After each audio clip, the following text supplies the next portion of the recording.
Welcome, everybody, to Binford Chronicles. We have another episode for you today, and I'm Joann Binford, your host. Today, we'll be visiting with Florida Gubernatorial candidate Bobby Williams. That's right, Bobby Williams is a native Floridian and a lifelong resident of Winter Haven. I love it out there in Winter Haven, it's beautiful. He's also the founder of the Freedom Tour, a pastor of Freedom Church, and owner of BW Communications. Now he has a bold dream, and that's to run for governor of Florida. Now he's spent most of his life in the small town of Eloise, just outside Winter Haven. Bobby grew up in a close knit community where everyone knew each other. Don't you love communities like that?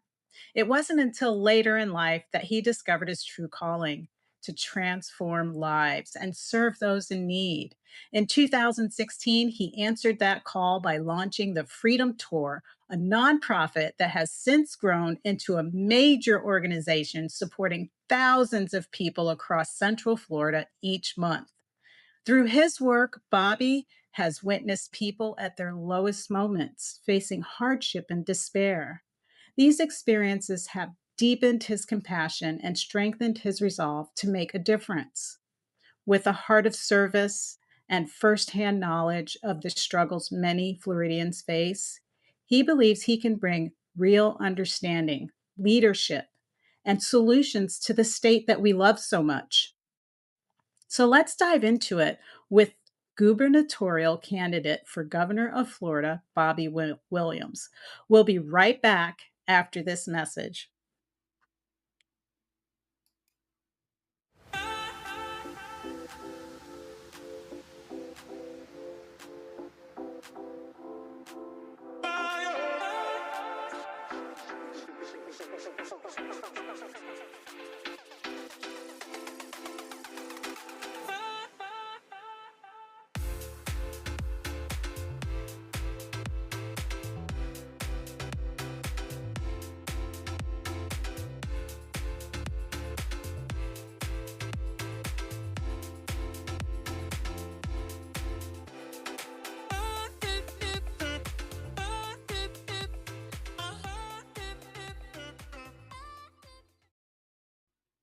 Welcome back, everybody. Thank you for joining us at Binford Chronicles, where we do our best to give you access to the candidate during election season. Joining us today is gubernatorial candidate for governor of Florida, Bobby Williams.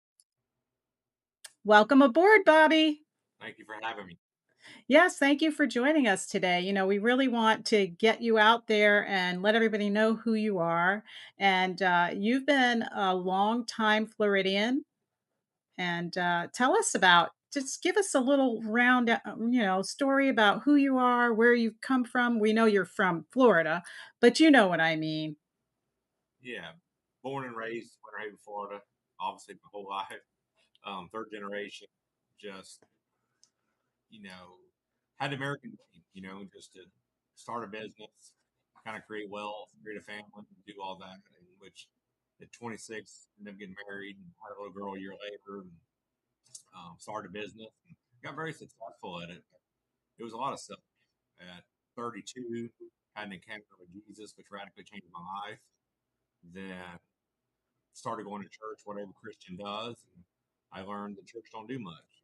So the Lord put on my heart to start the Freedom Tour in 2000, really 15, but we incorporated in 16, and just started reaching people and changing lives and making a difference. Even on running for governor now, but politics and people, they sit around and talk about problems, but you don't see much action. So I say 2/3 of God is good. So I just went and I took what I had, and obviously we had some finances and different things, and we started on a carport feeding 5 to 10 homeless people in 2016. Then COVID hit, and it really blew up. Since then, we've done over 100 million pounds of product. We had to buy that. It's like 350 million gift in kind. And it's about reaching people, touching people, changing lives, and working with different communities and different groups, sheriff's office and entities, and all across the board, just to bring hope and help people come forward. It's pretty much what I've done. Yeah, you've collaborated with the school board and got food ready. Tell us about that relationship. Yeah, so really it exploded, like I said, COVID. You had kids not going to school, and they need most kids. People don't know this or not. Most of their meals they get during school. A lot of kids don't eat during weekends or eat during nowhere else, and a lot of times we just don't see that, but it happens. With COVID, we've seen that, and we partnered with schools and put refrigerated box trucks in schools on Friday, actually during school. But even when COVID wasn't there, we uh, coordinated with community partners at resource centers, and the kids could come there. In some schools, we did at schools, and they'd come there and pick up. Then, obviously, that grew into seeing the needs, that not only the needs of the kids, but the needs of the teachers. All these teachers come out of their pockets with a lot of things. So we do teacher giveaways, teacher outreaches, and then from COVID, we created a system of liaisons. Started with one here in Polk County, now we have six. So the liaisons go to the principal and figure out what the needs are. So they come back to us and go, hey, they need crayons, they need paper, they need snacks. And one of the biggest things we see a very two things is after school tutorials, kids don't want to go. So now we provide snacks and toys and candy or sports drinks, and now the kids are showing up for doing tutorials and helping them out.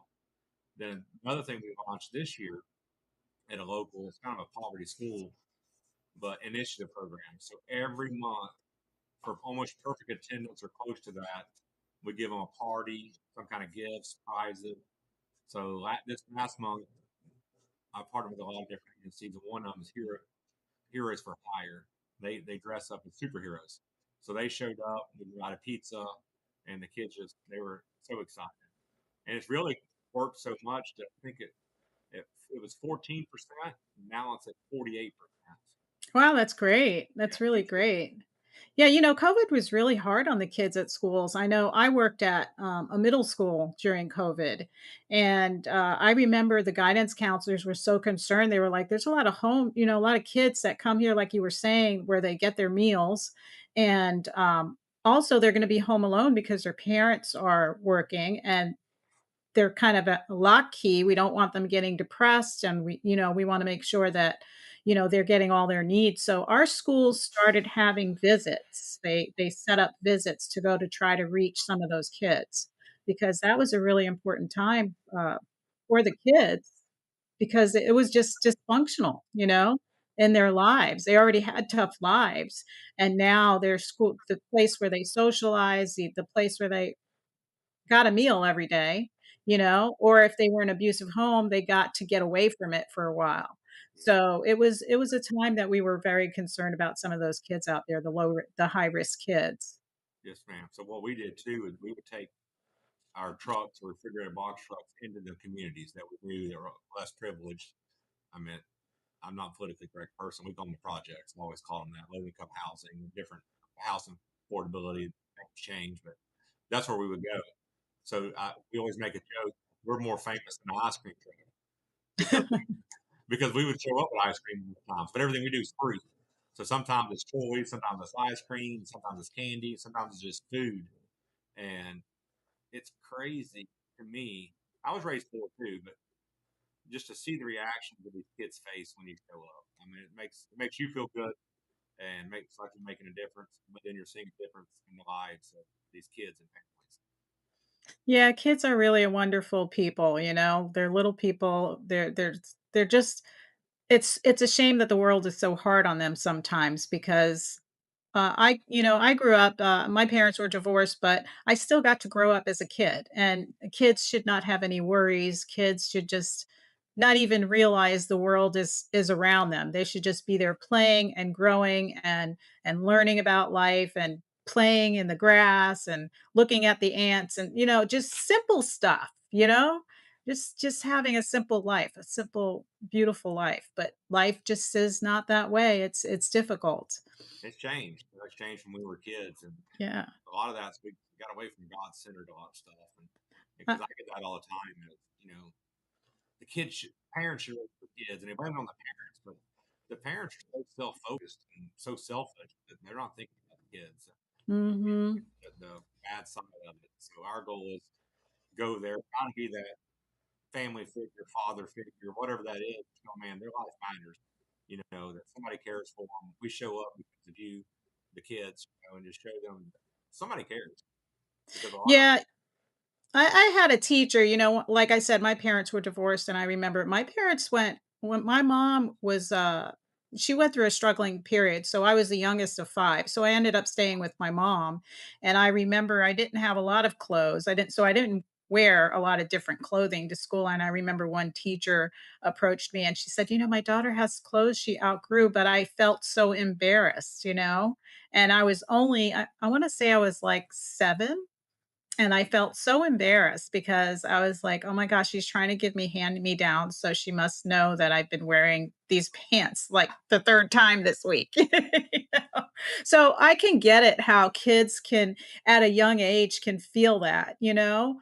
They're aware of the things that go on. You know what I wanted to ask you is because you have a ministry, so it's a great opportunity to connect with these kids. And even though they're coming from like divorced families, like I came from, or they're coming from families that are struggling, are you able to somehow minister to them how wonderful it is to uh, marriage and family and parenting, how wonderful that is? How do you do that without it being a grown up thing, but a subliminal message for those kids? Because, I grew up looking at other people. So when I saw other families, I would compare them to what's going on in my family. And it helped me to realize that there's a difference. Like, not everybody's like what I have at home. And I met some really wonderful people that had a long life impression on me. So when I became a mother, it was so important to me to be a great mother because I knew, well, I missed out on some of that. So, like, I'm wondering, how is your ministry able to transfer that energy to these children? 100%. I tell people, so many people call it them words. A lot of times it's a smile, but my biggest thing is hug. And just hugging these little kids and just watching put a smile on her face. And just, I had to, I struggled with it in a sense when I first started because just what you said, how do you, per se, let them know as a child, you're the adult, you're trying to talk to a child, how do you convey that message? But I think we overlook that. I mean, if you, they're smarter than we think. I don't know. We just think in society, we like kids all, you can't talk to a grown up, but you'll be surprised. And now I look back at my life, you get back to your childhood, think 5 years old, 6 years old, 7 years old, what I thought, what I did. It's really just talking to them like they're adults. Mhm. So, but just make it simple, you know, hey, how you doing today? Hey, man, today's awesome. Today a great day, man. I'm just here to see you. I love seeing a smile on you. And what I do is I got little sayings. Like one of them is, hey, smile, you'll look a lot prettier. Christmas tree, and just small things like that. Just make them feel good. Because I think society beats them up so much, you know, and whether it's parents, mom, dads, some of them don't feel like they have self worth. Some of them don't feel like they want to live, But when you go there with a smile and say, man, you're awesome and amazing, man, you're pretty, you're beautiful. God created you, it's like you are, and just lift them up, and just Yeah. Do be you positive. find that God gives you the words of wisdom to just deliver a little, sometimes an elder will deliver a message to me and just a few words, and I'll be like, wow, that was, 5 words were so powerful, you have a great opportunity to do that with these children. Do you find that inspiration, the Lord working through you in that way? 100%. Sometimes people don't understand God, how much He talks and how He talks and that kind of stuff, and even thoughts. So sometimes it's words of knowledge, words of wisdom, like you said, and God will Mhm. give you just drop a nugget, just like a thought in your mind, and go, hey, is this going on or that going on? Like, how'd you know that? Well, God loves you so much, and He told me this about you, and He wants to show He's watching, He's listening, and He cares about you. Mhm. Yeah, that's wonderful. Now you also collaborated with the sheriff's department Yeah, we for did hurricane relief, right? that. Tell us about that. So it first started in COVID. In COVID, we were getting so many. awesome boxes of food. And every year, our sheriff here, to me, people get mad at me because everybody got a greatest sheriff, but we got a greatest sheriff, greatest Jeff. And but he does turkey drives and giveaways. We partner with him doing turkey drives. Then it just kind of blew up from there on that partnership to where now we do outreaches, sometimes quarterly or monthly. We go into, you know, not the worst, but some rundown areas that really have crime and really need help, and just show up there. My job is I provide free stuff, and the sheriff, they got buggies and toys and airboats and that kind of stuff too. But it's kind of to help them, help us, both we work together. But the sheriff ain't so bad. These police officers, their fathers, their mothers, their grandmas, grandpas, their daughters, sons, and they're not here just to drag your mom and daddy away. They're here because they care and want the best for you. So we partnered them with COVID. Then actually through the sheriff and our radio, we partnered with a lot of sheriffs throughout the state. So we were getting Clorox 360, hand sanitizer wipes on semi-loads. So we were then shipping them to different counties and different sheriff's offices. Some of them showed up at our place. They would load up. Then from that, we developed partnerships and friendships. So Sheriff Sam St. John in Suwannee County, Live Oak, we partnered with him, and he knew we'd have resources and we always helped. So it was a pretty cool story. He called me the day the storm's coming in the next day. The state decided, hey, y'all need to shut down. You need to open up all your shelters. So you shut schools down, open shelters. Well, they did that. They didn't have food in the shelters. The schools, they were kind of looking at the hurricane and different things. I think maybe on a weekend or something, so they didn't have the food they needed. Wow. So this is like 10:30. The storm's coming in the next day. They already got people in shelters. So we literally loaded up the semi in like 2-3 hours, and we sent it to them. Within about 5 hours, he had a semi full of meats, sides, everything he needed to cook for hundreds of people. And we continue to do that. So every time a storm comes or whatever, especially him, well, I think they got the last 3 or 4 hurricanes, almost some kind of effect on them the last 3 or 4 years. So we really partner with them and send resources and try to help them best we can. So you've got a lot of people that join in and come out, and you put the word out and say, hey, I need volunteers. We need this. And they just all come out. They come out of the woodwork for you. Yeah. People want to serve. And that's the deal. They miss. People want to go and serve. They just don't have the opportunities. And a lot of times the government and red tape, it keeps them out of it. But a lot of people want to serve. They want to come be a partner, want to help. So this is a nonprofit. So is this a nonprofit, a private nonprofit? Is it all, are you raising your money through the community? How are you raising your money? Well, the first 5 years it was out of my pocket. Then I hate to say it for me, but it was true. COVID was a blessing. People, obviously, it showed the need of food, people struggling. So it opened up the doors to a lot of ministries around us and people, and they seen what we were doing and willing to do. So we were working, I think 2020 to 2023 was pretty much 7 days a week, anywhere from 16, 20 hours a day. We were hustling and running. But what we do too, so the first thing is my personal money. Then obviously I pastor a church. So 100% of the tithes and offerings that go through the church go to Freedom Tour. So nothing stays in Freedom Church. Everything goes to Freedom Tour. So that's a pretty good chunk.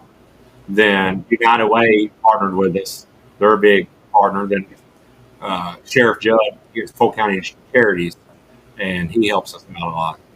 Very good. Very good. So how's your ministry? How many members do you have in your ministry? It fluctuates anywhere from 100 to 250 somewhere. Depends. That's pretty good size. Yeah, people are finicky. Actually, I didn't shut down during my largest was COVID. We were about 350. I didn't shut down. I didn't shut doors. I said I'm going to be a man of faith, and we have the constitutional right to assembly, and we did that. So we had to cut down a lot of walls, tear down a lot of walls, and we had like pretty much people sitting on the floor in the hallways because they wanted to come to church. Yeah. The only person that's going to shut you down is the Lord, and he'll never shut you down for prayer. People, and I showed how desperate, hungry people were. We grew like crazy, and it got to where they were parking in the middle of the road, and it pretty much, some people got aggravated and frustrated because you couldn't park, and that's what happened after COVID left. people had other churches to go. It was fine, but I just wanted to show them I was standing on faith and had a place to come to and worship Mhm. and assemble. Mhm. Very good. I love that. I love that side of you. Now let's get to the political side of you now as governor. I want to first start by having you tell our viewers, because not everybody knows the responsibilities of a governor. So can you share that with some of our viewers that are not really sure? Because, we have DeSantis and he's just always, he's kind of like a Grady Judd. He's like, this is happening. This is happening. We're not having transgender in schools. We're not. So tell our viewers what your responsibilities are going to be as a governor.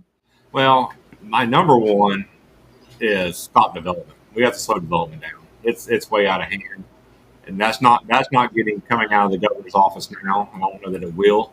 So we need a governor that's going to do that. We don't have the infrastructure. We don't have. Yeah. I mean, the roads. It, it I can go on and I will. I mean, like we talk about mental stress now. That's kind of the forefront of everything. How much of that comes from the traffic, aggravation, and frustration of all these developments and traffic and piling these people in there? Then, since I've been here all my life, since I was a kid, we've had water restrictions. And how can we pump hundreds and thousands, if not millions, of people in here and keep them coming? Where are we going to get water from? Somewhere or enough's enough. I use this concept. When Disney's full, they can't safely put you in the park. They can't safely feed you, house you, security. They quit selling tickets. And I think in Florida somewhere, it's got to be people over profits, and we got to say enough.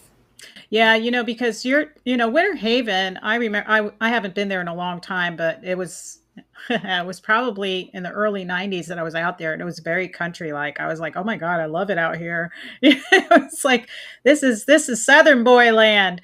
But It's calm, but it's grown, hasn't it? And that's kind of how my town is. We have about 170,000 residents here, but it's growing so fast that the infrastructure, the pipes, like just 2 weeks ago, they had to put one of those rubber sleeves in the pipes right outside my house because there was a crack in them.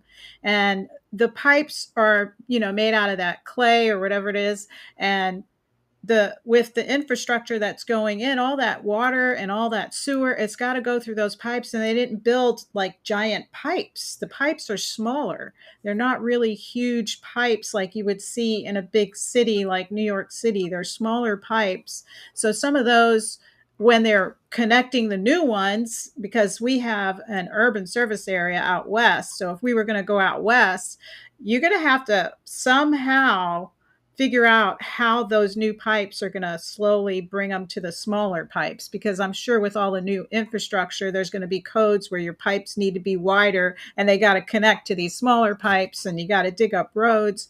And you also have to, like our town, my when I ran for county commission, I was like, we got to bring business here, because if we don't have the business here and all we have is homes, we're going to have high price living with no jobs.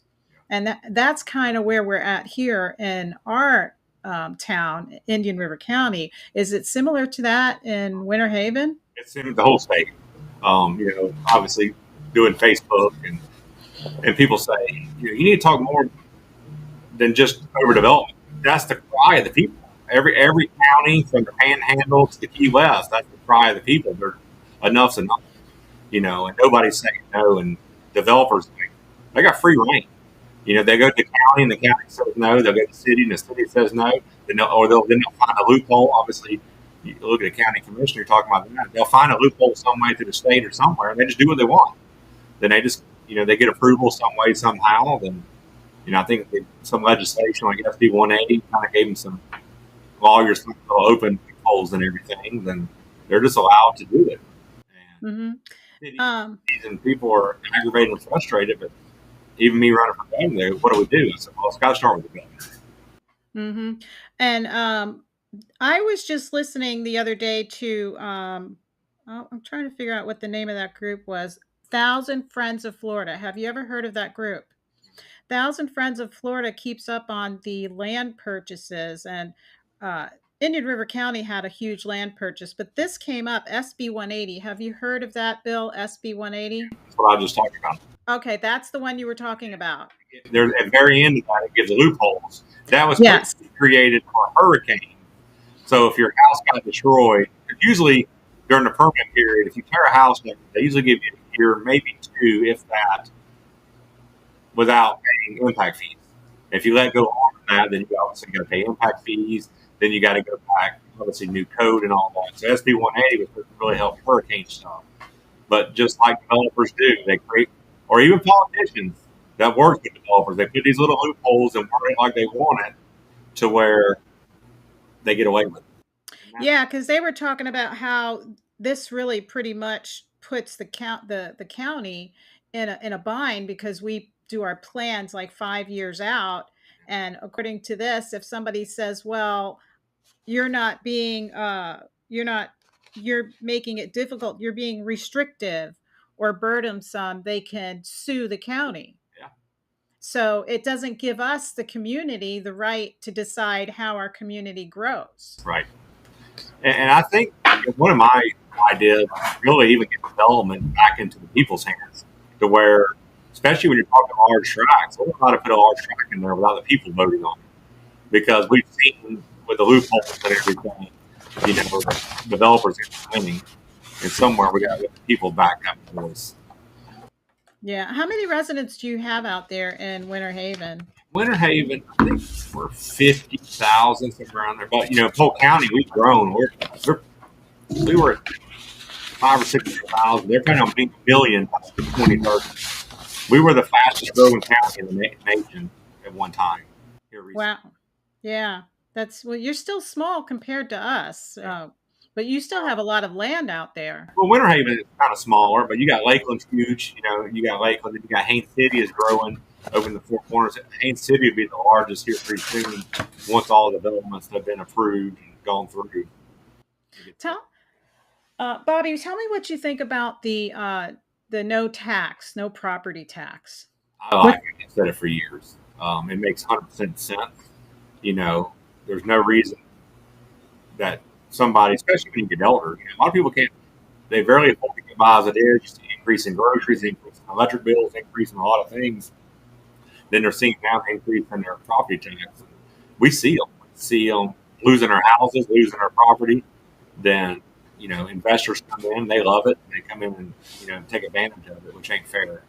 So I've said that for years. Do you think that'll encourage the counties to start looking at bringing more profitable businesses into their town so that they have a taxing base besides the people? Well, that and waste. We're looking at fraud right now. Doge is going across the state. They're showing a lot of waste. Whether it's waste or fraud or whatever, to where I think we have to get less responsibility off the government.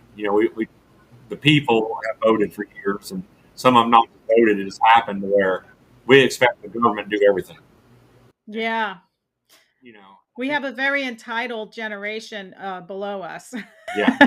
And whether it's a parade or an event downtown, they expect the city or the county to put it on, and we have to stop that. Just look at, especially if you want cheaper taxes and you want to get down to this, we got to get less government. And there's plenty of ministries and people, businesses that do that kind of stuff. But the same way, is why is a ministry or a business going to do it when the county or city is out spending all the money? Mm-hmm. Absolutely correct. I remember reading I visited your website. Now you were talking about mini homes. Yes. Tell me about that. That's very interesting. I'd like to hear that. It ain't just mini homes, but it's campgrounds. So nobody has a solution for homelessness, because it's easy to make. How many campgrounds you got across Florida? You got plenty. But with a campground, you can't stay but 28 days. Then you got to stay out 28 days. And the reason for that is they're campground for a reason. You want to go there with your family. You don't want people permanent homes and all that kind of stuff.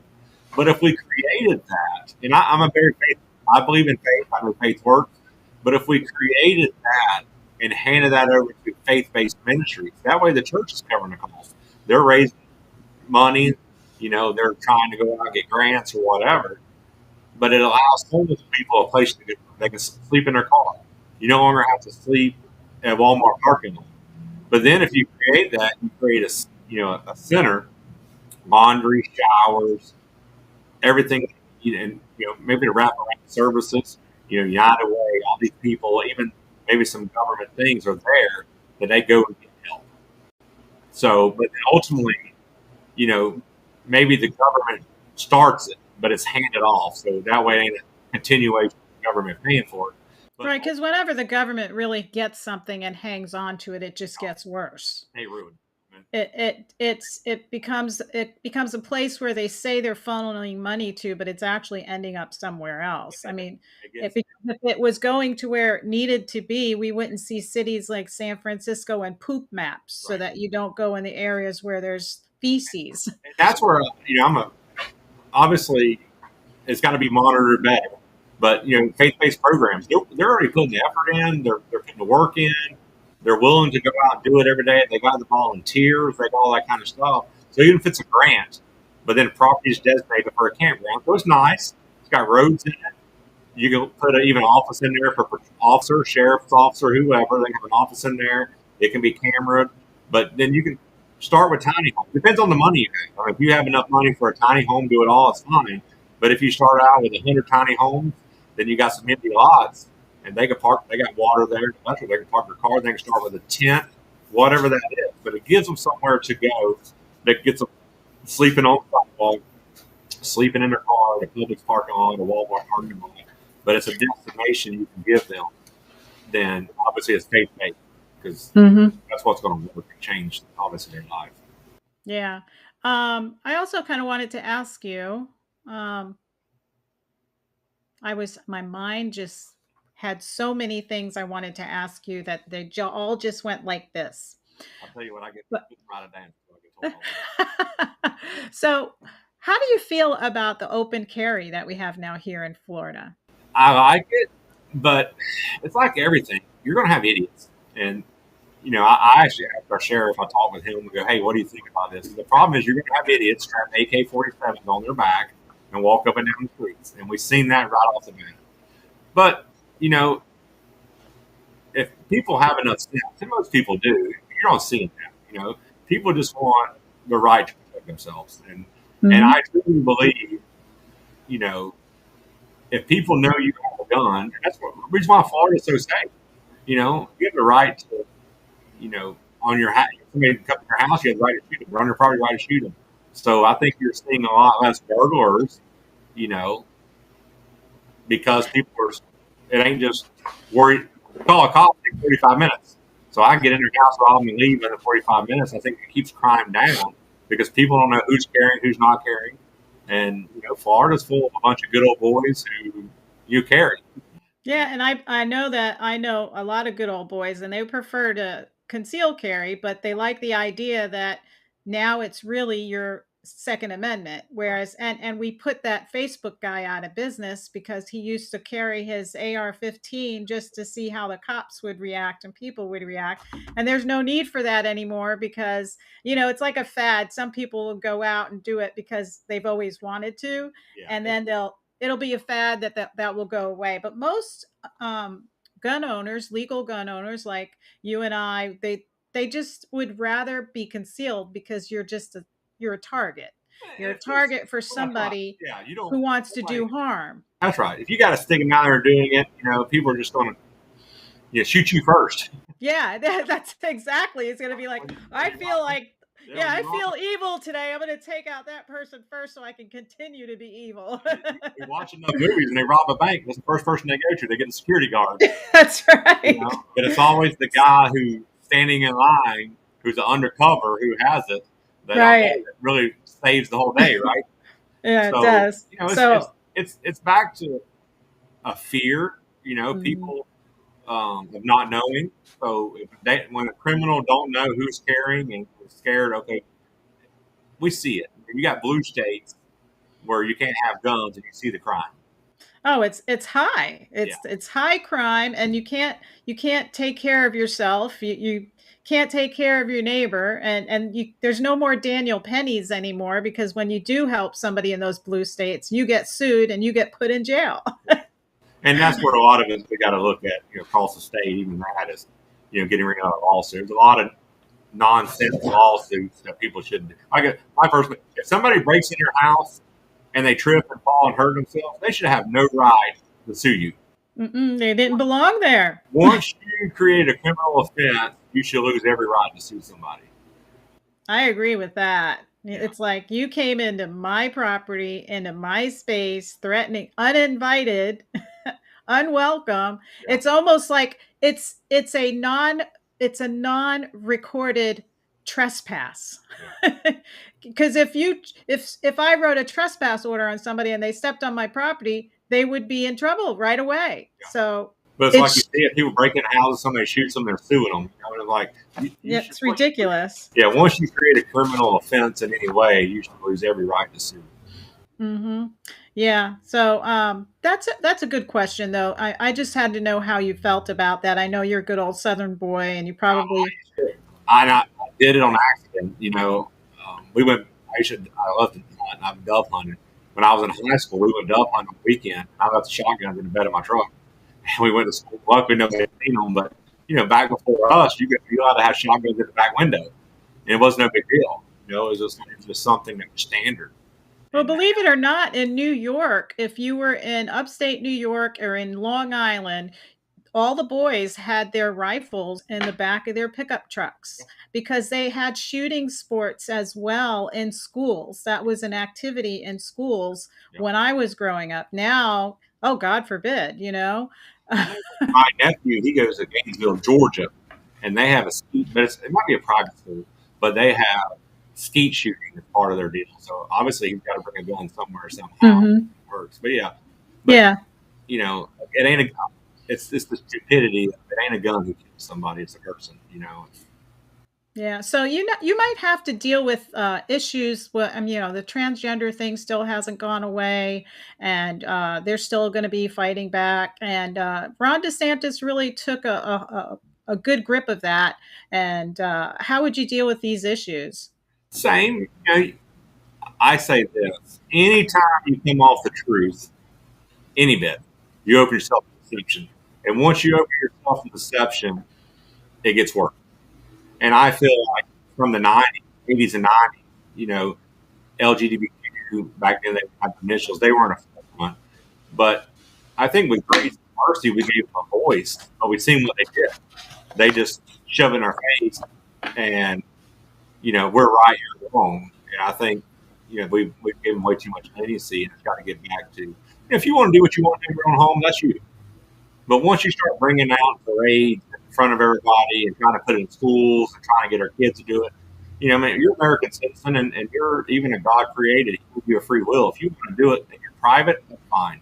But don't push it on your kids. And my biggest thing on that is this. You have the highest rate of suicide rates in teen youth in that community. Don't you think it's a problem? You know, and that's what I say Jesus is the answer. We don't have suicide rates when you're full of Jesus. So it ain't that shove it down your throat, even religion shove it down your throat. But, you know, we love them. I'll tell you a cool story. So I had a guy, local guy here at our church, walking down the street. We're in a bad community. Well, it used to be a bad community. But he would go on corners and he would prostitute himself and he would beg for money and do all this kind of stuff. And just, I'm just going to be honest, it was me, pretty much, 6'1" guy, good looking guy, but he would dress the whole, he would have a full wig on, skirt, all this kind of stuff. But he'd avoided me forever. But I said, hey man, how can I help you? What can we do? You know, what can we do to help you? You need some food, you need something. What can I do? You need a tent. And it took me about a year and a half to finally stop by. And I gave him a tent, I gave him a generator, then I gave him some food. Then he seen I cared. Then a couple months later, he was in church, and he fully dressed as a woman. He come to church, he sat in the back, he was like, going up, didn't say nothing to him. Wasn't long after that, he did an altar call. Then he would do an altar call every time he would come. He just wasn't truly getting it. Then that went on for about 6-8 months, and I'd hug him, talk to him, man, what can I pray for you? You know? But then he went to jail, he disappeared for about a year or two. I didn't see him. And then he come back just here recently, and he was fully dressed, and he said, hey, you remember me? I said, yeah, I remember you. He said, man, I found God in jail, in prison. Radically changed my life. I'm a man now. I'm a different man, that kind of stuff. So, you love them, but, I don't mean this the wrong way. Jesus works, the gospel works. It's transformational. But if you love them, do it. And no different from our stuff in your face, you're not going to shove your stuff in our face. I think the biggest misconception of that whole thing was that they thought that we were against them. Like, yeah, we don't believe in that because we're Christians and we follow the Bible and we know that God made man and woman. And we are compassionate to them because for me, they have some kind of imbalance or it's sad to think that a person doesn't love who they are because they are made in the image of God.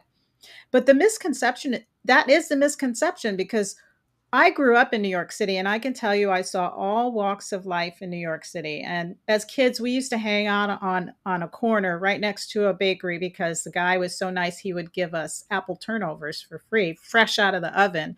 And we would hang out there and talk and congregate. And there was this, and we called them transvestites at that time. And he literally would stand there in his tight pants and dress and his long hair, and he would come and talk with us and we'd hang out and we would just outright ask him questions like, hey, why is this, how do you get yourself flat in that area, like how does that happen, you're supposed to have a bulge, Yeah. and because we're teenagers and we're like, what's going on, and he was really understanding, and it was no big deal for us. We were like, yeah, that's him and this is us, and he didn't ask us to call him a woman. He knew that he was a man and that he liked dressing like a woman. But the biggest thing that I think concerned us is when they started tampering into the children, because children are innocent Right. and they are made pure. Right. And to confuse them, I mean, they still don't even know what, you know, intimacy is. They don't know those things. And to transform them is kind of abusive. And that's where we started to speak Right. up. We really don't care what adults do. We are Christians and we're going to follow our beliefs and our systems and help people. We have compassion for them. But when it comes to children, that's where we came up in arms. And when it came to the books that we saw that were coming into schools that were indoctrinating these kids, and then they were using the excuse that, oh, well, some kids go through this, so we should be able to write books about this and let kids read it. And it's like, no, that's a traumatizing thing. That's not therapy for a kid Yeah. that went through such a traumatic to now read it in a book and it's published and now everybody's getting entertainment from it. That Yeah. it just was very sad because we love those people and we pray for those Right. people and we care about those people and we'll sit down and talk with them and uh, accept them, but we're not going to, like Charlie Kirk said, don't force me to call you a woman when you're a man. And then it went to the other extreme where women couldn't feel safe in their own private spaces. So Yeah. it got so extreme, and it was nothing about hate, but it was actually, you are taking from us now, Yeah. you know? Well, it's funny you said that because obviously I was thinking Charlie Kirk. You said Charlie Kirk, but so the problem is even in schools we don't teach truth. That's what I love about Charlie Kirk. He was standing on truth, wasn't willing to Mhm. waver, whether getting fascinated or slapped or yelled at or humiliated. He wasn't willing to come off truth, and truth works. And that's where even in schools, these kids need to be taught truth. Because if you're never taught truth, you're taught all these lies, then you believe the lies. And that's back to where anytime you get off the truth, you open yourself to deception. And anytime we allow this little bit to come in, it happens. And I always think of the story, we're from the South Florida. You didn't have long hair or earrings. You'd end up getting bullied or beat up. And unfortunately, that's just society in the South was. And I think of the band Leonard Skinner. They used to go to all these truck stops when they were young in the band, and these truckers would beat them up, just because they had long hair. Just society did it. And I think, like I said, we gradually got to a little mercy, a little grace, But the problem is, like you said, not only just want to do it in your private of your home, now you want to go in TV, then you want to go to the parades, then you want to go to our youth and our kids. And you get the old saying, you give them a little, they take a Mm. lot. Yeah, and then you want us to say the lie, and truth is love, you know? If I'm gonna feed you, you're obviously there's something that you need help with. You know, if I'm gonna call you something you're not and then pretend that we can all be somebody. You know, if my child decided that they wanted to be a cat, I'd put them outside for the night. There you go. You know, like, Here's some cat food. here's the cat food. Yeah, You you can want to go sleep in the outside kennel? for the night. In the Like, kennel, cat food. yeah. When you gotta go to the bathroom, you go to that little sandbox over there, and let me know how that works out for you. Yeah, like let's be real. Let's look at ourselves, find out what's making us feel that way. Let's love ourselves and And we love you. a lot of it comes from it's back to the gospel and truth. A lot of that comes from molestation. You know, you be people are. I'm surprised as a pastor and leader the molestation that comes from uncles and aunts and just family members, and not just women. We think of so much in little girls, man. It's just as bad in boys, and a lot of that comes from that molestation of a child. But it's saying all that to me, obviously, to me, the Bible works. And one of the greatest verses I love in the Bible is you'll know them by their fruit. If you truly do Jesus and truly live out the gospel, not man made religion, the gospel, it transforming, it change your life, and it's a good life. The other, I don't see transformation, not in a good way. And you see the torment, you see the drugs, you see the alcohol, trying to deal with all the issues and the pain. So my answer to them is, I don't see yours working.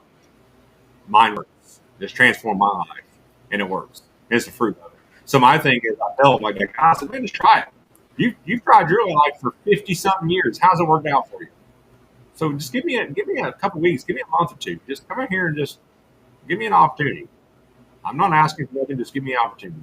What you've Mhm. done so far hasn't worked, but you see a group of people that can tell you, and friends you know, that it's worked. And we've seen his life change, and we see others' life change. So it works. Mhm.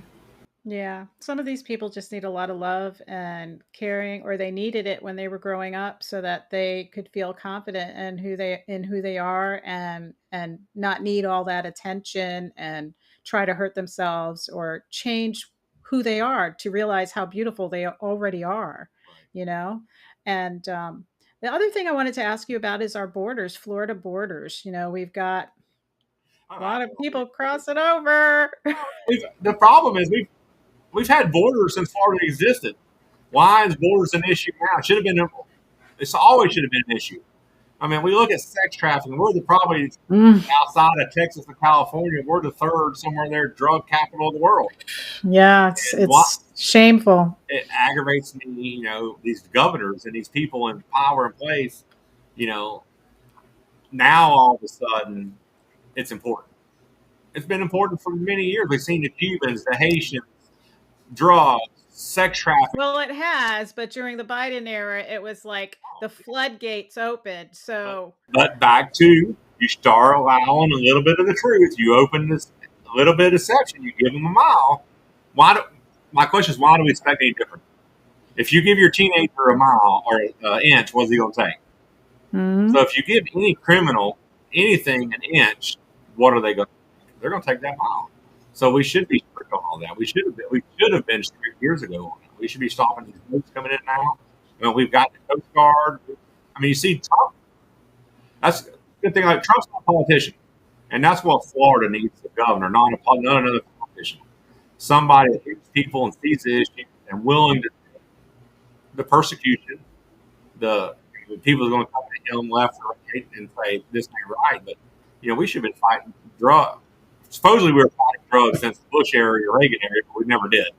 You know, there's ways we could stop it years and years ago. But Well, there's a obviously, lot of things going on with previous presidents, even with the Afghanistan wars, where they were lying about those, and the soldiers were like, "We need to get out of here. This is not helping." well, it's just the It's corruption's so bad, and these guys are being bought, and you, I follow the money. Look at these guys who are running for office. Look at their donors. They're going to bow to their donors. Whatever their donors are in, business are in, is who they're going to bow to, unfortunately. And it's all corruption. And like I said, it's always exposed. It's getting exposed more. But the question is, what's going to be done? We can Mhm. do Florida all we want to, but what's going to be done? We it's so sad and so bad that corruption's in our face. We know it. Mhm. We can name it. We can name names. We can trace this and trace that, and we talk about it in one way. How would you deal with that? How would you deal with that? The corruption, Yeah. well, you put them in jail. Don't you got to start with everything. As soon as you find it, prosecute them, and you got to get people and sheriffs willing to prosecute them. Until people start getting prosecuted, nothing is going to change. I mean, they could talk about Biden and Biden's son, all these people, and left. The corruption's so deep, it's both sides, but nothing's happened. You see, nobody going to jail until somebody starts going to back to fear. Until you start putting fear in people and arresting them, it's not going to happen. So, as a governor, you need to start putting these people. To me, I think you almost need to create a department like an FBI department that all they do is corruption, and you got to Mhm. get the guys in there and that will expose it and do it, and start prosecuting one after another. That's the only way it's going to stop.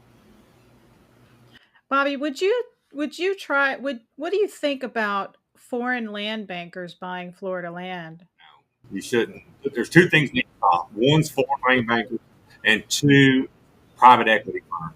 You got firms like it ain't BlackRock, it's Black. Come to me here in a minute, but they're coming here buying up all these developments. They're running prices up like crazy because they got billions and trillions of dollars. They don't care what they pay for them. Then once they get it, they notice supply and demand's there, so they run the rent up extravagant. Well, then what that does, it causes the everyday Floridian who owns rentals that say they charge $1,000 for the last 10 years. Well, these guys have to come in here and buy whole developments up. They're getting 2,500 because of supply and demand. So now the everyday Joe is raising his rent up to $1,700, $1,800.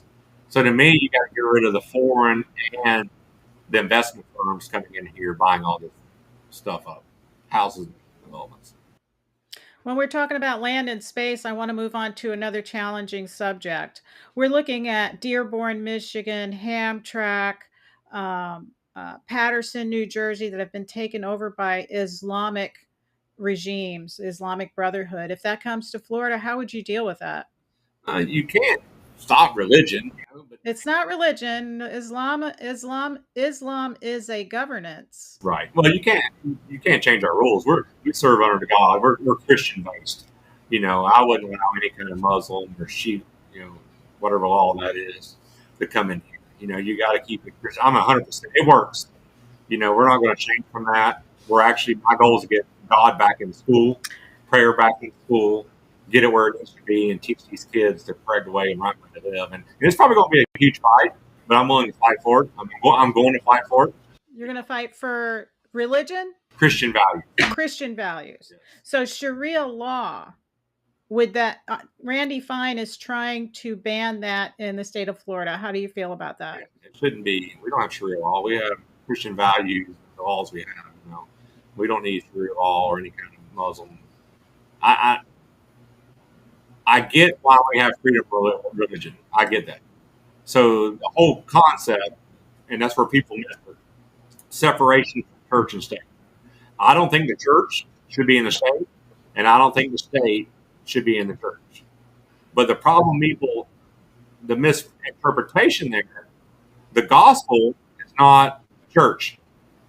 It's the foundation of not only we live in, it's the foundation of the United States, the foundation of the Constitution. So you can't separate the Word of God from our government. Two different things. Well, our government was built on, and like Charlie Kirk would tell you, the first unions, you had to have Yeah. faith. You had to be faith.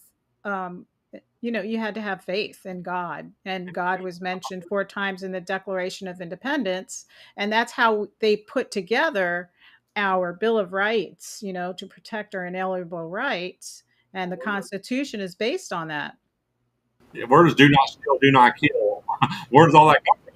It comes from the foundation of the Bible, and we've allowed the enemy to come in and take that and peel that away by people crying out of separation of church and state.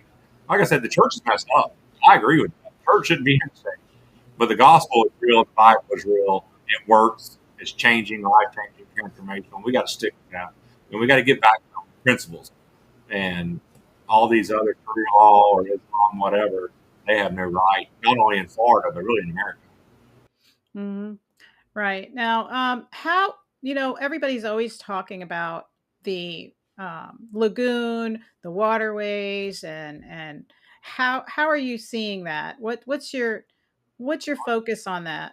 A lot of issues. We got to quit spraying. We got to get people from spraying all these waterways, polluting these waters. I grew up on a lake. When I was 19, I started fishing off the coast, Gasparilla, Boca Grande area, and I seen red tide in there. They can tell you what you want to and give you scientific facts, but me and the everyday person know it's come from pollution. It's killing fish, or killing our fisheries. We got large corporations all over that are pumping, Mhm. illegally dumping and dumping and dumping.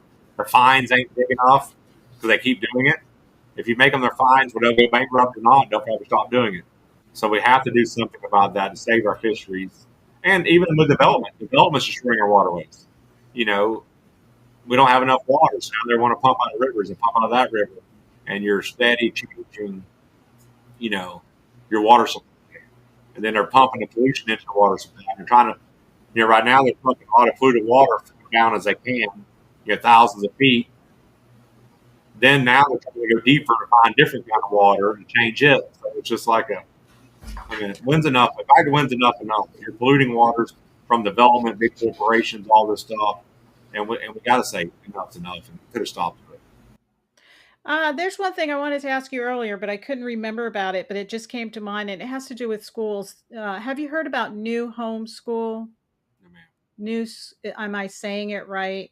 New homeschool. It's where a charter school can take over space in your school district, one of the schools that is either performing low or it's performing low in grades, or it has low attendance where it's lost students. So they actually can take over part of your school, request to take over part of your school, and then the school has to pay for your food, your buses. It has to pay for everything that you need. And then it takes the FTE money that the school would take, and it would go to that school that's actually teaching on that campus. And that school would have its own principal on the campus of the school that has a principal.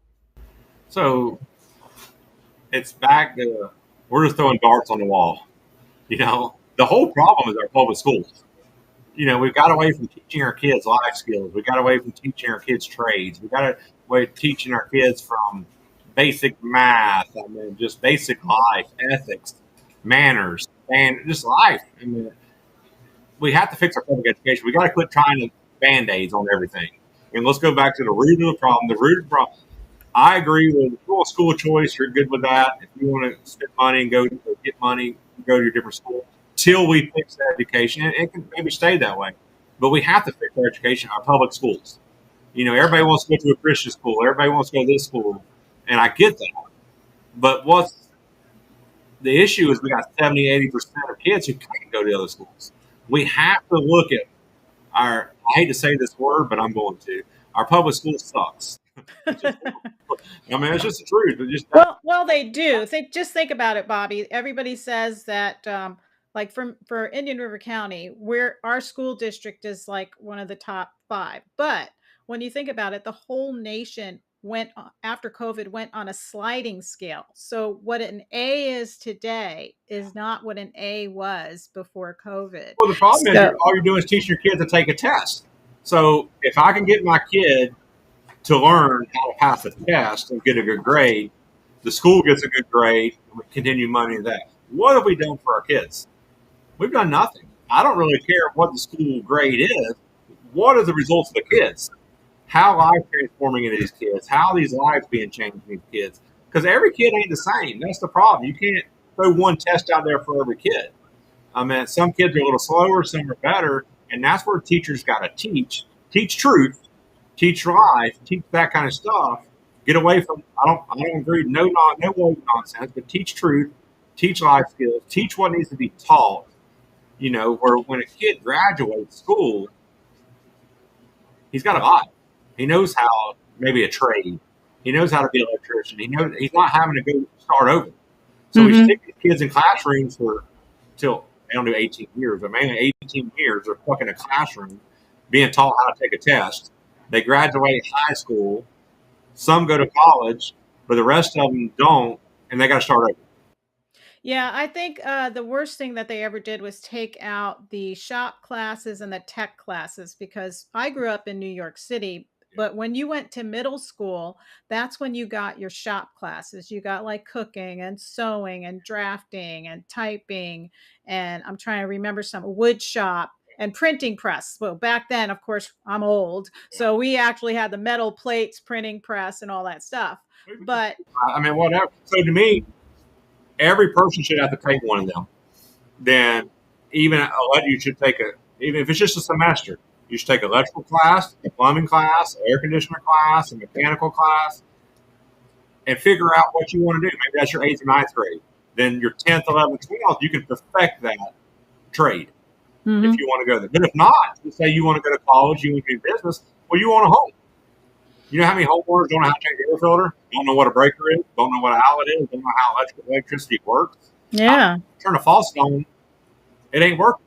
We used to use a penny in the breaker box. Yeah, and That's people back have in the no idea. day. People have no idea to live, and what it does, it costs them money because now you're Yeah. calling an electrician, you're calling a plumber, and then you have the ability of getting ripped off because you have no idea what he done, how he done it, because Well, you have it no teaches knowledge. the kid to be self-sufficient. It teaches them the skill, and, all those, trades are really good skills. You're still gonna need plumbers, you're still gonna need roofers, you're still gonna need a lot of people, electricians. So those should be the tech schools that you go into high school, and then we should bring back the shop classes in the middle school because now the kids are taking these things, and then when they go to high school, they can decide, oh, well, I can do this from this shop class and advance to the next level in the high school tech class. And it teaches them a responsibility. It teaches them that they have a skill. And some kids will realize, hey, I want to be outdoors. I want to do air conditioning, or I don't like being behind a desk. It gives them an idea to get ready for for graduation. Like they did a study, oh man, time goes so fast. It might be 20 years that long. A study in my town for skilled labor to bring a certain type of workforce here, and it was so low. It is everywhere. And it's like that's terrible because you have to be able to attract businesses, manufacturing, things like that, so that you have skilled labor. Not everybody has a tech background or an IT background or, a secretary background. I've seen women become electricians and so we All got to right. have those options. Company. Start a company. You know what I'm saying? Women have electrical companies. There's so much that can be done. We've allowed society and the government to put college education in the forefront and most important. That came through Obama. And you see where it is. You got people who it's test, test, test, get a good grade, so you go to college, then you go through college, and what do you learn there just to have a degree? And we see now these And kids, to get broke. and you're broke. Because the interest rates are so high. Do you realize that college? I don't know how old your daughter is, but my daughter's. 5 grand.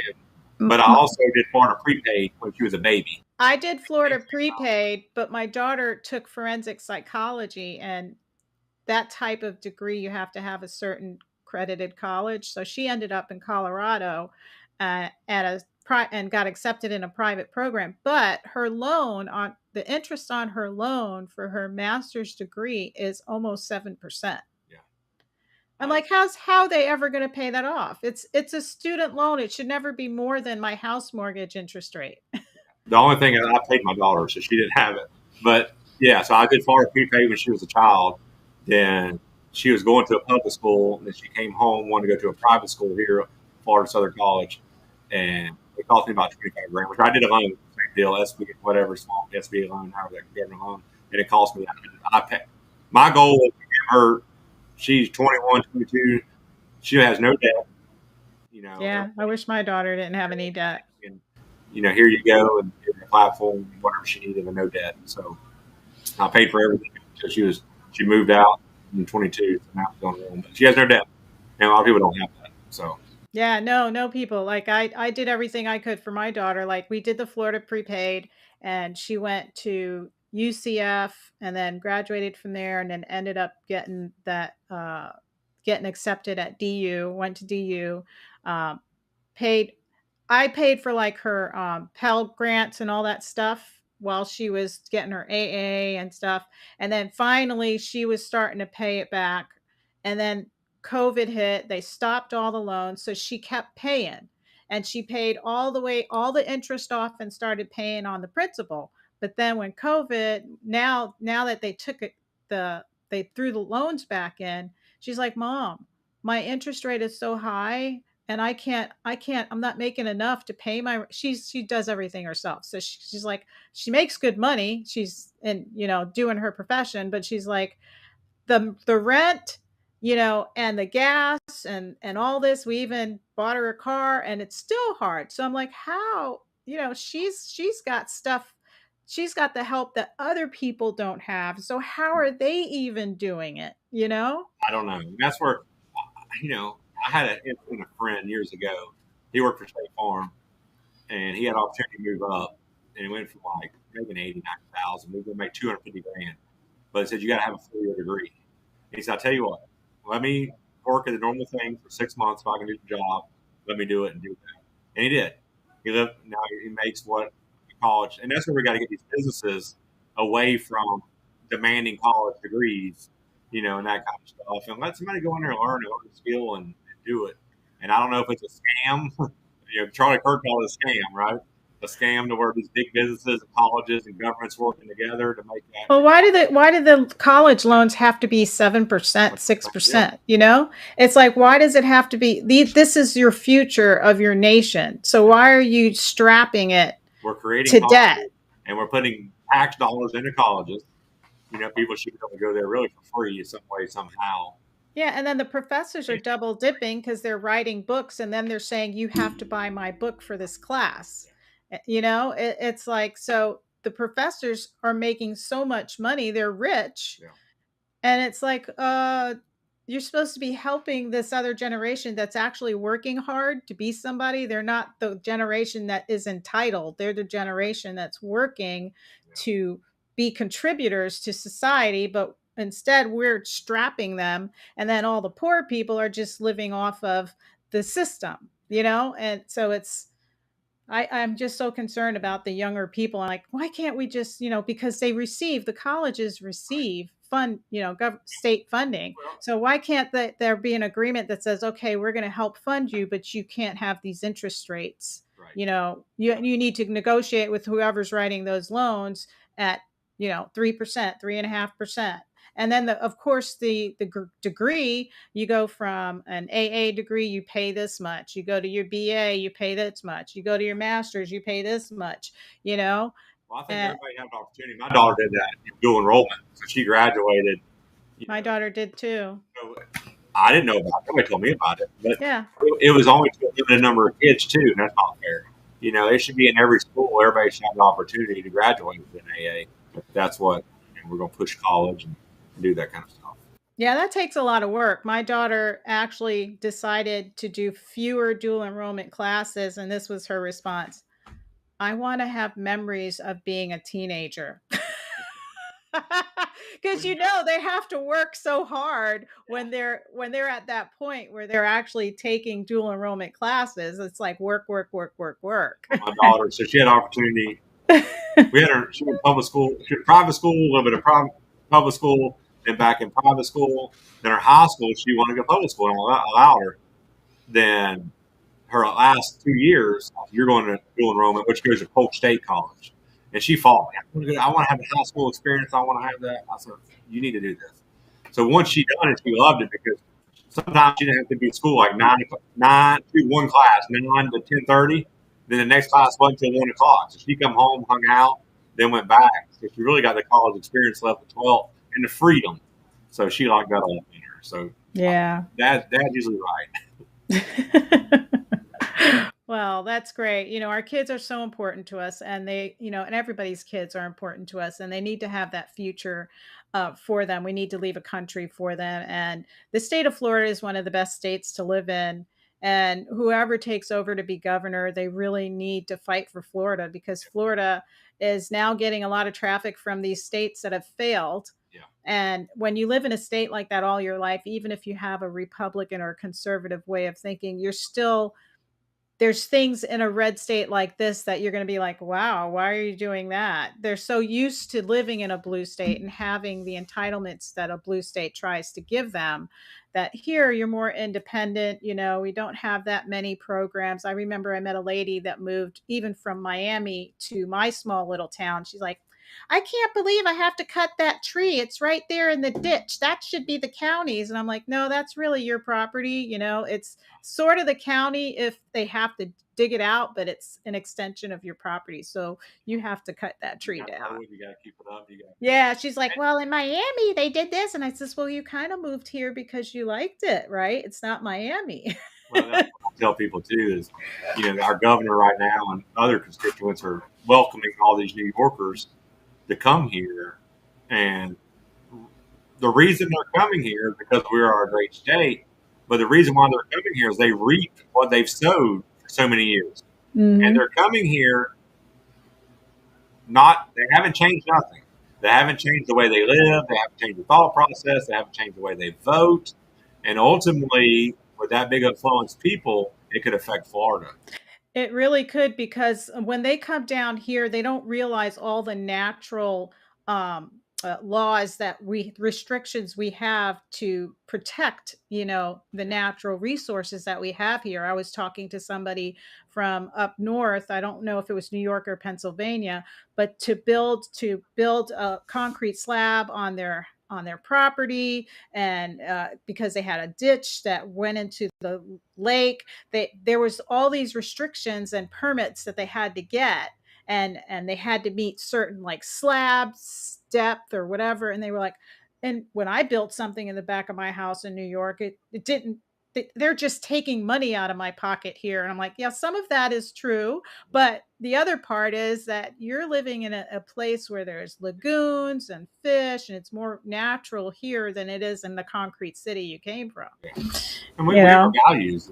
We have our rights, and we want to stand on them. And back to godly values, you know, they've allowed so much deception to happen in these other states. And you see the fruit of it. And we need time to hmm get away from the truth. Yeah. So I'm trying to think of other things that I can ask you. The Florida is a pretty tough place right now when it comes to all these people coming here, because there's a lot of division. I don't know if you've run into it knocking on doors where you might come across a person from up north or a Democrat, and they say you're a Republican, and then they try to ask you a question. I know when I knocked on doors, they were like, what's abortion? you know, what do you say about that? And they just would get angry and close the door, some Yeah. of them. Well, So it's we have it's coming always here. love. It's issue love, and my answer, hey man, you got a right to vote for who you want to. Mhm. This is who I am. I'm going to run on truth. I'm going to stand on truth. I'm not going to get bought. I'm not in it for the wrong reasons. I'm in it for the total right reasons. I'm in it for the people of Florida, to keep Florida Florida and make Florida better. We're going in the right direction in a lot of things. We've got to continue them. And there's some things we're not doing, which we've talked about: public education and overdevelopment, resources, waterways, for all that kind of stuff we got to do. And that's what I'm willing to get on. And if you don't like that and you don't want it, and some people, no matter what you do, I can write them a check, but you give people $1 million and still be happy. Mhm. They're stuck in their ways, they're stuck in their thoughts, and I'm good with that. And I've learned that along the way, especially with Christianity. There's some people, man, can I pray for you? Get away from me. Don't talk to me about it. And I go, okay, yes, sir, yes, ma'am. And I walk away, But my job is I'm giving you an opportunity to have a candidate that's going to be for Florida, that's going to do the Mhm. right thing, not just say them. And back to fruit, for the last 10 years, I've provided Florida with great resources, time, effort, treasurers, everything for free. We don't charge or get grants, big stuff, that kind of stuff. We got an Yeah. ARC fund during after COVID. We didn't get it before. We didn't get till after. We didn't know we was getting it, but we did it anyhow. But it helped us after the fact. But we do it because people need help, need hope. So that's what I told you. I'm just giving you an opportunity. You either like me or don't matter to me.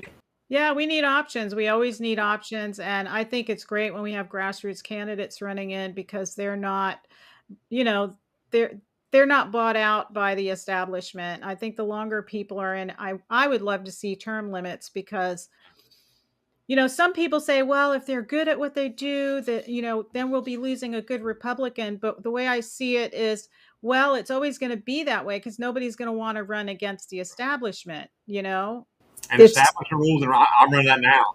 I'm a conservative Republican, but the establishment ain't going. You see it. You look at the polls. I'm not on one of the polls. There's not one poll even talks or says anything or about me or anything. No, they cover all of the popular guys that everybody knows, like Byron Donalds or Paul Renner, they're focusing on those people. They're talking about Casey DeSantis and so, but I even checked up. I looked at some of the runners that are active now, and some of them don't even have websites. So you're good there. Like I Oh, tried yeah, to we got look a up. website. We're raising money. I mean, we're 2 million views a month on social media.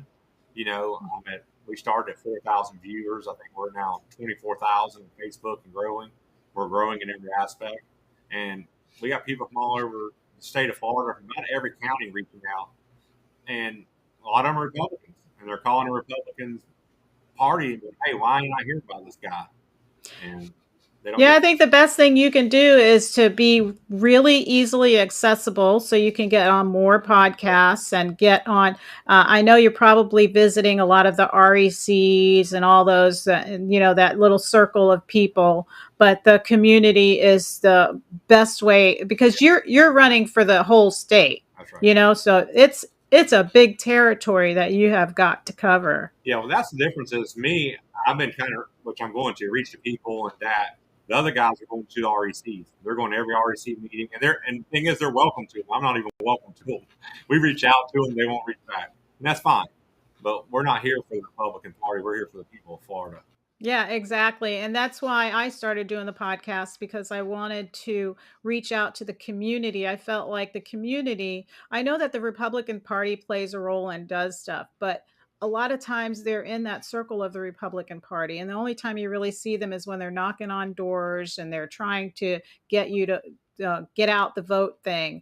But and the rest of the time, the community is not really involved. Like, right now, I would love to see the Republican Party doing podcasts and pulling in community members and talking with the community members about topics that really, concern them and what they want to see in a candidate and uh, some way to reach the community because the community is hard to reach, you know. The problem Uh, is their head's too big right now. They got yeah. they got the Democrats are so far left. They really don't feel like they have an option, so they're coming over. Then you have all the people of the Trump, the MAGA, that are red because of Trump, but it's not really because of the Republican Party. But the Republican Party thinks it's them, so they kind of got a big head right now. I think they're missing it. Yeah, yeah. So I really appreciate that you're running because it's not an easy task to run. It's exhausting, and I'm glad that your wife has your back because otherwise she might kick you to the curb. She's threatened many times even through ministry. So I feel like the Lord set me up for this through ministry. Just long hours, talk. I mean, even when whether it's politics or ministry, people talk bad about you. They try to find something wrong with you. They try to dig just because you're making them feel guilty because you're living the right life, and so they, you know, some people Why? say you understand in politics, people are going to lie about you. They're going to talk you this and that. I'm like, have you ever been part of a church? Have you ever been part of a ministry? I think they're just as bad, if not worse. Well, there's gossip everywhere you go. There's always the gossip. Yeah, the people that are always talking and judging. Yeah. So you can't run away from that. But I looked at your website, I checked you out. You've got a nice ministry, and I can tell that that is your life. That you really have a lot of passion for that, and you're so proud of it. And you should be. You've done a lot, and you're not taking a bunch of government money to do it. You've put a lot of yourself into it, and that's just blood, sweat, and tears. And if you're going to do that for the state of Florida, that's what the state of Florida needs. Ron DeSantis has been out there on some subjects that have really been hardcore. I can't say, and I probably, even if you were the governor, I probably wouldn't agree with everything that you would do, because that's just, we're not robots. Everybody's different. Everybody has a different opinion, and some things you don't know all the facts on. You don't know all the depth and truth, and some things you can't know, maybe not never know, and they can't say. But you just got to do what's best for the people. Every second of every day. Yes, you have to do what's best for the people, stay in your constitutional lines, and keep government small. I think that's what's most important. Florida does not have a state tax, and I know a lot of people are trying to convince people that, oh, we'll have to have a state tax if you get rid of a property tax, and I'm like, are you kidding? And I know people don't want to hear this, but even if you had to add 1 or 2% to a sales tax, it ain't going to stop you from spending money. If you love purses, you're going to go buy a purse, whether it's 1% or 2%. But the difference is, if it's 1 or 2%, I cannot pay that tax because I don't have to spend it. If I don't go out and buy anything, I don't have to spend. All your needs and necessities are untaxed, taxed. So your food and all that stuff taxed. So I can eat and do what I need to every day without being taxed. But I can't have a home and live in it right now without it being taxed. If I don't pay my tax, they take it from me. So Right, and it shouldn't be that way. it's no big deal. And people say, well, the poor is going to get hurt worse on 1 or 2. Well, guess what? The poor don't get to spend money. Don't spend it if you got it. Yeah, you should be able to own your property. If you pay it off, it's yours. You shouldn't have to worry about them taking it away because you're older, and you're living on a fixed income, and they keep assessing it, and it's higher, and your taxes get higher. You shouldn't have to worry about that, especially when you've worked your whole entire life, been a good citizen, contributed to the county. It shouldn't be that way. And it's the And greatest thing of generational wealth we have. Really, that's what we pass down to our next generation. How many times have we seen that lost? Yeah, it becomes an inheritance, and then you have to think about, are they going to try to tax that inheritance now? Oh, it's you. They didn't have any taxes for years and years and years. Well, we're going to evaluate that house for this much, and the new inheritance that you get is going to be taxed at this astronomical amount of money. So there's a lot of things that I can see coming that way too. But you got to cross that bridge when you get to it. But I do hope to see the tax go away. I really do. I've said that for many, many years. The funny thing is, I had a conversation with some Republicans earlier in the year, like January, February, and they said, "What's your platform?" I said, "One of them is I want to get rid of property tax." They laughed at me and said that never happened. 3, 4 months later, DeSantis comes up with the idea. So, Bobby, did we ever throw up your website for everybody to check it out? No, I don't think we did. Let's try to throw that up real quick. I know it's long, but I made it when people Google, it'd be easy. Well, you want to tell them your website? www.bobbywilliamsforfloridagovernor.com. Say it again. www.bobbywilliamsforfloridagovernor.com. Do you have a phone number where they can reach out to your office? Yes, ma'am. 863-247-3257. That's awesome. Well, Bobby, I want to say thank you. We kind of went over, but I had such a good time talking with you. I really enjoyed your company on Binford Chronicles. And keep at it. Stay tough. God is with you. There's never anything to fear, right? When God is near, He's in your heart always. Always good. So thank you, Bobby, for joining us. I really appreciate it. Thank you for having me. It was a pleasure. Well, everybody, thank you for joining us here at Binford Chronicles. That was a great session with Bobby Williams. He's running for governor of Florida. Now, I want you to remember to share, like, subscribe. I'm on Rumble, YouTube, Facebook, and X. Join me on every Friday at 7 p.m. for local news on the board report brought to you by IRC Media. Our contributors are Thomas Augustus, editor-in-chief of the Sunshine Journal at thomasaugustus.substack.com. We also have another contributor, Kevin McDonald, who was previously the school board member, and Jennifer Pippin, the Indian River County chapter chair for Moms for Liberty. Connect with all of our podcast contributors like Able Child, Shattering the Narrative, Conspiracy Club, and the Spark Free Press by visiting IndianRiverConnections.com. That's IndianRiverConnections.com. And thank you again for joining us here at Binford Chronicles. Have a good evening.